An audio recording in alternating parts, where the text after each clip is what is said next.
कुछ मरीजों में ये देखने को मिलता है कि उनकी परेशानियां खाने से जुड़ी होती हैं। कुछ कहते हैं खाने के बाद तकलीफ़ें बढ़ गई, कुछ कहते हैं खाने के कुछ देर के बाद बड़ी तकलीफ़ें। तो इस तरह की जो परेशानियां होती हैं उसमें सर होम्योपैथी में कौन सी औषधियों का चुनाव किया जाता है? ये प्रायः देखा गया है कि खाना खाने के थोड़ी देर बाद और 1.5-2 घंटे तक तकलीफ़ बनी रहती है। भोजन के बाद जैसे खाना खाते हैं और थोड़ी देर तक पेट में तकलीफ़ बनी रहती है। तो होम्योपैथिक की जो प्रचलित औषधि है वो नक्सोमिका है, परंतु खाना खाते ही अगर दर्द ख़त्म हो जाता है, 2 घंटे तक शांत रहता है, रिलीव्ड बाई ईटिंग, तो हम होम्योपैथी की सबसे औषधि मात्र एक है एनाकार्डियम। परंतु खाना खाने के 1.5-2 घंटे तक जब तक खाया हुआ भोजन पूरी तरीके से पच न जाए तब तक तकलीफ बनी रहती है।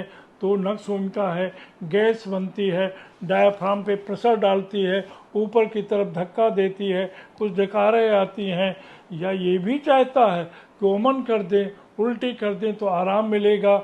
आदि आदि में नक्स ओमिका होम्योपैथी की सर्वश्रेष्ठ औषधि है। हाँ, कुछ और एक है, जो लोग ज़्यादा चाय पीते हैं, कॉफ़ी पीते हैं, नशा की चीज़ें लेते हैं, तंबाकू लेते हैं, ऐसे व्यक्ति को खाने के बाद अगर तकलीफ 1.5-2 घंटे तक हो तो मात्र एक औषधि है और वो है नक्सोमिका।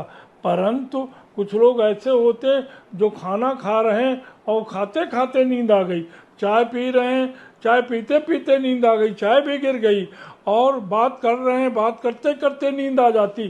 कैसा अनकॉमन पिक्यूलियर सिम्टम है! ये नक्स मस्चैटा है जिसमें वो अपनी नींद को नहीं रोक पाता।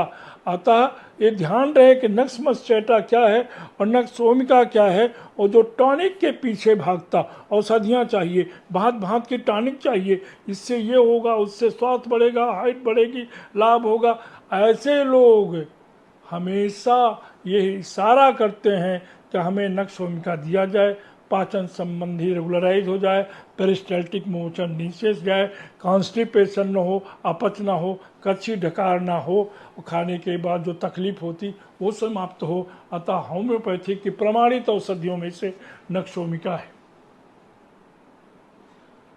और सर आप जो बात कर रहे थे वमन के बारे में, तो कुछ लोगों को खाने के तुरंत बाद वमन होता है, कुछ लोगों को शायद देर में भी होता है। इसका भी सर कुछ इसका क्लासिफिकेशन है क्या होम्योपैथी में? ये भोजन के ऊपर निर्भर करता है। जो लोग मिर्चा मसाला खाने वाले ज़्यादा प्रवृत्ति के, तीखे ज़्यादा प्रवृत्ति करने के लिए, फिर उनमें नक्सोमिका आ जाती है, क्योंकि नक्सोमिका एक सूटेबल पिट बनाती है, उनको नष्ट करती है। परंतु कुछ लोगों को खाना देखने के बाद अगर जी मचलाना लगता है, खाना परोस के आ गया सामने और जी मचलाने लगा देख के फ्रॉम दिस साइड, वो आर्सेनिक एल्बम है। कुछ लोग सोचते खाना मेरा आ रहा है और जी मचला रहा उल्टा सोच करके, तो वो सीपिया है मात्र एक। परंतु जब खाना बन रहा है और उसकी महक से आदमी को बड़ी परेशानी हो रही, from strong smell cooking food की, तो मात्र एक औषधि है और वो सब्जेक्टिव सिम्टम है कॉलचिकम।